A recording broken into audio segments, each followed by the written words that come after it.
enjoying love and living in the morning just begun. We are looking for the answers that our lives bring every day, as we learn to see the beauty as we work and learn and play. Thinking of tomorrow and the dreams that can come true.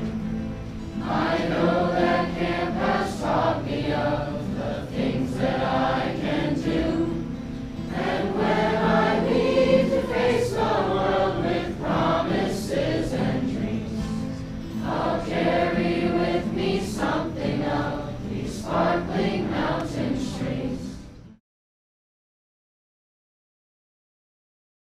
Oh God, so many and like it has this uncanny ability to make anybody feel like they're at home. It's okay. And I think one of the things that I really like academically is that we teach them things that college students learn. And so they're going in, like we give them a leg up, like we're putting a lot of information, like this age doesn't know that we're giving them a lot of really high level information, but the older kids, they know, and it makes them feel good about it. They're like, wow, like we really get this.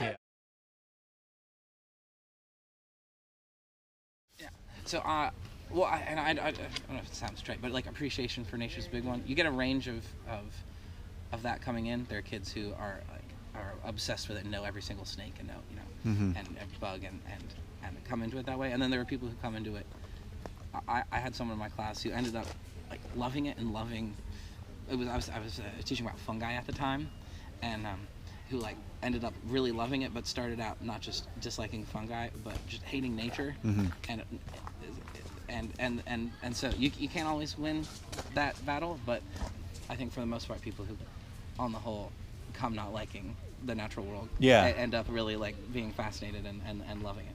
I think maybe caring about things in general, we sort of have there's this conservation focus, and so it's cultivated in I think sort of subtle and then sometimes not so subtle ways. There's like the conservation pledge, but then sort of discussions and composting and just sort of the turning off light stuff and try and cultivate like a sort of caring about resources and the environment.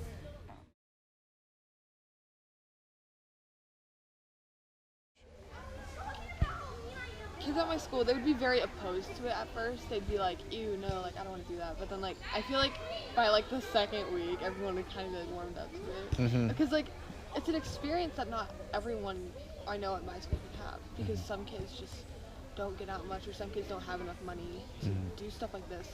And I feel like it would be a very like, it'd be life changing. Like seeing the mountains and everything, and seeing all like, just everyone just like hanging out, like having a good time. Like I feel like it'd be very like they'd like sit back and be like, oh, okay, like this exists and I am a part of it now, you know what I mean? Like instead of being in like this divide between the city and the woods, it'd kind of be them bringing it into themselves and accepting it within.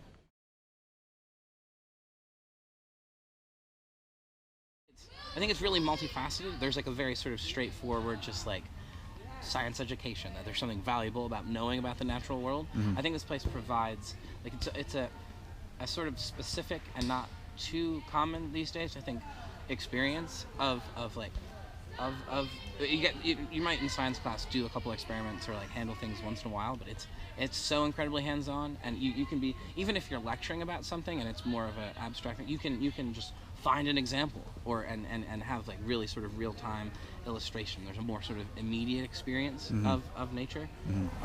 But people, it's like I think sometimes in schools it's like not cool to care about things, you know? And this is an environment where you have people who are maybe like the cool kid back home or like the nerdy kid back home, and people for that, like there's a sort of like baseline of caring about the natural world. That's I think really lovely, and I've seen people sort of come out of their shells in that regard, and you can just like be excited about things and be excited about learning about stuff. That's awesome.